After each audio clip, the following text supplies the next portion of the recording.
Teka-teki terbitnya surat keterangan catatan kepolisian terhadap Litau anggota DPRD Wakatobi, Sulawesi Tenggara mulai terungkap.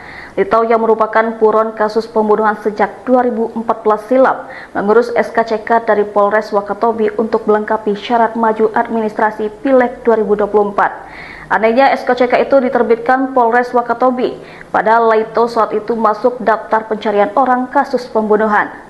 Laito yang jadi calon legislatif dari Partai Hadura kemudian terpilih dan kini duduk sebagai anggota DPRD Wakatobi di Komisi 3 periode 2024-2029.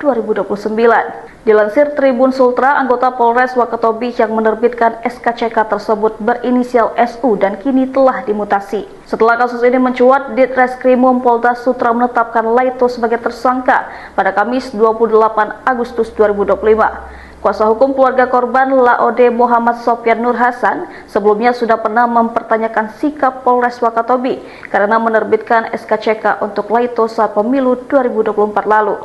Sofyan mengungkapkan pihaknya bersama orang tua korban sudah mendatangi Polres Wakatobi untuk meminta kejelasan kasus tersebut sejak Agustus 2024. Namun kepolisian beralasan tidak memproses kasus hukum Laito karena berkas perkaranya sudah hilang mengingat kejadiannya sudah lama sekitar 10 tahun lalu. Tim kuasa hukum akhirnya melapor ke Propam Polda Sutra karena sikap Polres Wakatobi yang tidak merespon keluhan orang tua korban dan tidak menangkap Laito.